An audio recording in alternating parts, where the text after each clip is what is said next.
Hi, my name is Terry Kimball, President and CEO here at the Chandler Chamber, and I have joining me today Cicely Rocha-Miller, and she is a candidate running for Chandler City Council. Welcome. Thank you so much for having me. I'm so glad to be here and excited. Great. So I want to talk a little bit about what really motivated you to run for Chandler City Council. It's something I necessarily didn't think that was going to be in my future. You know, I'm a student of nonprofit and civil service at heart. That's what I grew up in. My family and I moved to Chandler, back to Chandler about 12 years ago to the historic community, and we bought a wonderful fixer-upper home. And little did I know that next to us was a vacant lot that was proposed a 4-story unit, luxury apartment unit that was going to be built, merely just 15, 20 feet from my home. So not only was I concerned about that, but of course as a community as a whole, we all were. So, what's going to happen? What's the traffic like? What's the congestion? Will there be an increase in crime? So collectively, I was a part of a grassroots, small little movement that, got together and, connected with our city officials. And that's where I met, some city staff and city officials and started to really dig deep into, local government. What does this look like? It's intimidating to a lot of folks. So I'm happy to say that we were able to, halt that project. I am pro-development, but, we felt like this wasn't the right project for us. And so it worked, and our officials listened, and I thought, man, what can I do to close that gap? What can I do to connect our community with government? I said, from my perspective, I want to meet the people. I want to connect with them. So I started engaging in events in our community, and now we have our own little village. We have our own people that are now our neighbors, our neighborhood watch, and it's through those events and conversations that village was built. So I thought, man, if we're going through this, there has to be other neighborhoods and communities that might also be going through this too. So, some seats opened up and I thought, okay, this is a good time. My kids are old enough now, they're independent, and I thought I care about the city and its leadership is fantastic. Let's jump in. I love that. Mm-hmm. So let's talk a little bit about what unique perspectives, obviously you talked about the experience, that really set you apart from the other candidates. Well, you do your research, walking into this for sure. And I think we're all, I'm assuming anybody going into civil service is someone that cares. We all care about this community and it to be thriving and great for our families, right? We're all on the same page as that. But for me, it's engagement. It's connecting with everybody, not just our business leaders, not just our key stakeholders, but beyond that. And I think, it's really just about connecting with the everyday people and just hearing them. Now, it's tough to really connect with, over 250,000 people, but what can we do better to feel that other people's voices are being heard? And that's a big priority to me. So let's talk a little bit about that, because you just don't jump into a city council race. Mm-hmm. How have you adequately prepared yourself to run for city council? What steps have you taken? If anything, it's meeting people. This is more work than I could have ever imagined, that's for sure. It is absolutely a full-time job, but let me tell you, it is a labor of love because I'm able to have the conversations that I am having. And I can say, as much work as it was, going out there and getting those signatures was so powerful, because I think at that point it was, tell me about what you love about Chandler. Tell me about, what you don't love about Chandler. How can we improve? Where did you come from? What schools are your kids going to? And really just having daily conversations with people. People don't know how this works. They didn't know, that they had to sign petitions or how many I had to have. And so it was really incredible to meet with everyday people. And that even just invigorated myself more. Mm-hmm. So how do you foster a positive working relationship with the business community and the Chandler Chamber of Commerce? Well, I feel like we can do a better job at that. I think, I think I heard this through hearsay, and this is so powerful, it really stuck with me, that the chamber should be acknowledged as an 8th council member. I think that is so powerful because it really is a major partnership, and we have to bridge that gap. We have to connect more with our businesses. When we do that, when we provide training, when we provide opportunity for our business to thrive, our whole city thrives. Our whole city benefits from that. Even people that aren't business owners thrive from that. So if we can connect more and not duplicate services, but partner with the chamber, I think from the city council perspectives as well as the city, it's a benefit to everybody. Great. So as Chandler continues to grow, so does the budget. The city of Chandler's budget is now just over $1 billion. So what in your background gives you experiences in a budget of that size? Sure. So my husband and I are business owners. I have my own event planning company that I've had for almost 19 years, and I'm working with smaller budgets. You know, not on an event perspective. They're not small to most people, but you know, I'm working with hundreds of thousands of dollars there. But my husband and I sit down every year and work with our multi-million-dollar company to be able to decipher, okay, what are we doing this next coming year? You know, what mistakes or what decisions did it impact our company, and how can we better thrive? You know, where are we going to spend our money? And we're collectively working with our CPA, working with our bookkeeper and our accounting, marketing team, our sales team, our service providers, you know, our guys, collectively meeting with them and go, what do you guys need? How can we grow this business? And implementing. I understand the intricacies and the details, and it's not an easy job, you know, to do budget, but it's important, and I know that I'll still learn, and you know, city level is definitely a level up that I'm going to be learning even further, but I do feel confident in the skills I already have. Great. So let's talk a little bit about the attributes.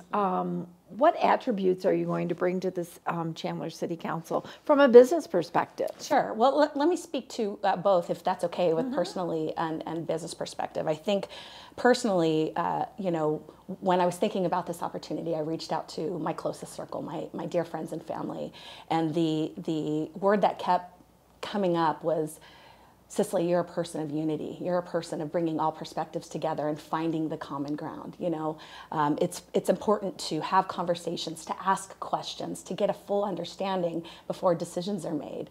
And I really feel that that's something that I do, you know, every day in my line of work. And you have to make a conscious decision to practice that, right? To listen.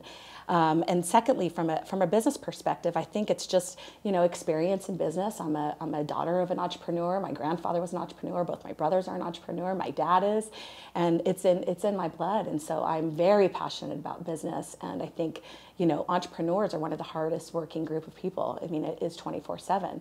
So I think with dedication and a listening ear, never making assumptions, you know, connecting with people, understanding perspectives is something that is a really strong characteristic of mine. Great. So let's talk a little bit. You mentioned it a little bit. I want you to go a little deeper on how do you collaborate, and this is really kind of a two-part question. How do you collaborate with others, number one? And then how do you really utilize that ability and strength to strengthen community partnerships and to the best interest of Chandler? I think without collaboration, there is no forward movement. This is not, you know, me. This is not the me show. You know, this is not mayor. This is not one particular council person. This is all of us together. So collaboration is my jam, Terry. It really is. I mean, specifically in events, because you're moving so many different parts. And I never want to be a person to say, this is the way it's going to go. You know, we have to hear, you're an artist at video, you're an artist at roads, you're an artist at laws, you're an artist at creating all these things. I want to be able to believe in your craft and depend on you to bring us the best and the results, and then I'm going to trust that you're doing your best work, because that is your profession, that is your passion. So I think collaboration and listening is something that is 100% or nothing at all. So I want to switch gears a little bit, and let's talk about what you perceive the role of local government. And then there's a follow-up then to that. Sure. Well, I think as a nation, we are all kind of pulled, you know, apart. You know, we're all frustrated as a nation. We all proudly, you know, love our country, but we need to be able to get more involved. And when things are rattled, what do you want to do? You want to get involved. Well, what's the better place to get involved than your local government? You know, let's hyper-focus. Let's know your local council member. Let's get involved with your chamber. Let's know the people that are making these decisions so we can make an impact. And to be honest, you know, as a mom and a business owner, you know, who am I to jump in to get involved? But who am I not to? Why isn't, you know, the everyday person coming in and saying, hey, I can do this. I can get involved. I can be the voice for the people. And so I think, you know, it is an intimidating process. It is a lot of hard work, and I have learned so much already. But I think city government is what touches us most. I mean, that's our backyard. These are our roads that we're driving on, you know? And so I think this is where it really matters. So Chandler continues to be that global hot spot, and this is the second part of that question. So what does that role of local government look like when it comes to the economic development and workforce here in Chandler? Well, it's funny because I love that you said it is a hot spot. It is a global hot spot. I mean, you know, when researching even this position, I am looking outside of the United States because we're so competitive already. We're doing such a tremendous job, but there's never, you know, 100% on anything. There's always room for improvement. And I think now with our workforce and our development is, you know, the up and coming workforce is looking at what does my future look like? And I think, you know, the traditional degree isn't always, you know, the option anymore. I mean, frankly, I just paid off my own student loans a couple of years ago. I mean, you know, less than 4 years ago. And man, did I fall to my knees in glory for that one, because it was like, you know, I am done. And so my heart hurts for all those students that are continuing to do that. So what can we do as a chamber? What can we do as a council to give our future workforce opportunities, you know, with that? And I think focusing a lot on trade and vocational training. Yes, you need to be able to take it up a notch because we want you to make a lot of money so you can buy that house and you can go on vacation and you don't have to be, you know, living paycheck to paycheck. So I think, you know, globally, we should be very proud because we're looking, you know, at larger cities at scale to compare our little, you know, Chandler community too. And so we're thriving and we're doing really well, and I'm very proud of us. So I'm going to switch gears once again. Sure, I love it. Let's switch them up. So with the national rise of retail theft, cybersecurity, and other challenges, how do you think law enforcement should engage with the business community? Well, that's a great question. I would say, see something, say something, sure, but also to connect with them so they're not afraid to call the police. You know, bridge that gap of we are your friend, we are here to support you, not to hurt anybody, and establish that connection of trust. Yep, and we do have an excellent working relationship with our first responders in here in Chandler. Yes, we do. So Proposition 479 is on the November ballot, and it will extend the half-cent transportation tax for Maricopa County. What is your position on this ballot measure and how it affects Chandler? Well, I think we got the short end of the stick with running out of funds. You know, we really did. So this is what we have to do. I mean, we are frustrated as a city with our roads, and we need the funds to do it. So I think, you know, as unfortunate as it is that it wasn't, you know, continued on a state level, that this is what we need to do to reinvigorate and to invest back into our community. So I think it's a good thing. Okay. So we talked a lot about growth in Chandler, and Chandler's downtown development has really kind of become a focal point for economic revitalization as well as community enhancement. It's one of Chandler's many gems, shining stars. So let's talk about specific strategies you would like to implement to really kind of balance the historic preservation with modernization. And what's your overall vision for downtown? Well, I have lived here almost 12 years, and even in the 12 years that I have been here, it has thrived since we moved here. But man, has it taken off in the last 10 or so. And when I tell you, I have friends and family coming in from out of town, and we get to walk downtown. I mean, I'm right there. I can hear the bands and the music and the hustle and bustle of our little downtown. I mean, it is a little metro area for sure. Boy, am I proud to live down here, and it's exciting, and I welcome it. As a resident of our downtown area, there are things that concern me, you know, like our traffic, like our roads, like our homeless issue.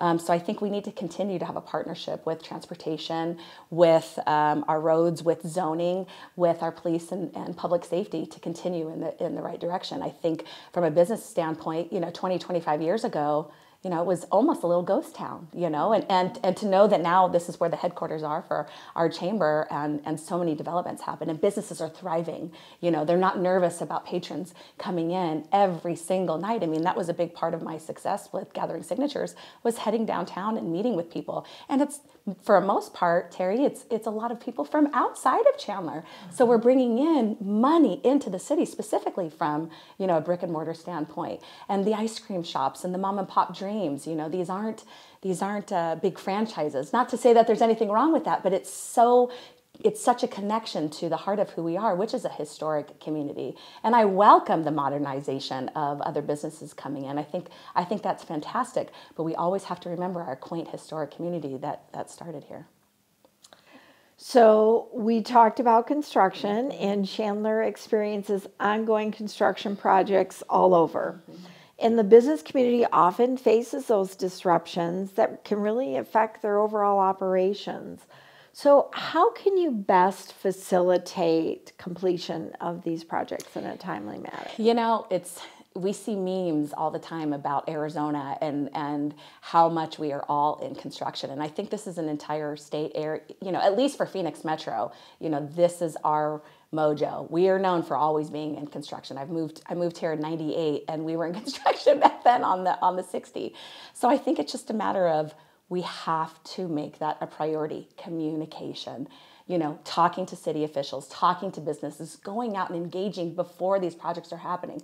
Can we connect more with the businesses and say, hey, this is who I am. Nice to meet you. Have a handshake. Call me if you need anything. We're going to go through a little bit of headache, but I got to tell you, on the other end of it, it's going to be great and it's going to be more thriving. We're going to get more traffic, more parking in here.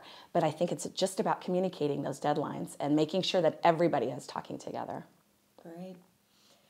So let's talk about what you feel is going to be Chandler's biggest challenge that we're going to be facing in the next future 5 years or so. Well, I think that's an easy one. I think it's growth. We are, at that 97 percentile. You don't see a lot of vacant lots, or, we're still building, that's for sure, but it is thriving. And so affordable housing, I'm very proud of the council for saying yes to the ordinance that we can build homes for our moms and our dads, little casitas on our properties for our small growing families that, our newlyweds, our kids that are getting married and they might need a little place to stay, but they don't want to stay at the parents' house. Can we build a little casita so that way we can save money? I'm really proud that is happening.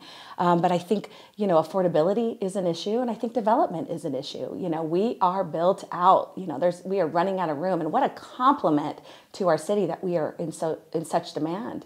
So I think that's going to be a big hurdle that we're going to have to get through. So let's talk about, if elected, what are going to be your priorities that you're going to work on? Well, I think for me, as my brother is an associate warden at a prison in California, and he talks to me a lot about public safety. And I know that that's a big passion of mine, is making sure that our public safety officials, our workers are being taken care of. And I know for a fact that they tell me they walk into a coffee shop, they walk into a diner, and they never pay for a meal. But I want to make sure that they're completely funded, that they have all the resources that they need. I believe we are losing money taking our forensics lab to Phoenix, and we are wasting valuable time to get results for those victims. I think that we need to really back them and empower them. I'd like to be able to really focus on that. And community engagement, I would love to get in the barrios. I would love to connect with the people that are intimidated by government, and bring a hot dog stand, bring a little ice cream social, really just have a conversation. Did you know that these grants are available? Did you know that we have assistance to paint your home? Did you know that there's volunteers ready to help with your yard, and your elderly mom's not unable to do that? What can we do to have a better job to communicate with our local residents? Great. So any other priorities that you want? I just think, for me as a candidate, this is something that I don't see myself, walking away from with resume or as a stepping stool for me. This is something that I want to do because I truly care. You know, my dad would connect to the people. He was a welder and he had a shop, and you know, he would go out and speak to the people, you know, in the community and bring them and feed them. And you know, my mother volunteered in church, and you know, we are good deed doers. And you know, I love to give back. I know that we all do, but this is a real passion for me. So for me, I just hope that, you know, there's a trust there and there's a connection, and I want people to understand that I am their friend and I'm here to advocate for them. This isn't a personal issue for me. This is a we issue. Great. So we do have a few minutes left. Okay. What else would you like to tell the business community why they need to vote for you? Well, I think I'm going to talk directly to them. That's okay. I think that, you know, I'm a daughter of an entrepreneur. I think I mentioned that earlier. I grew up with a father that worked really hard in his shop every single day, and he's 74 now, and he's still working, and he loves it. He calls it Armorland, and that's a big pride and joy for our family.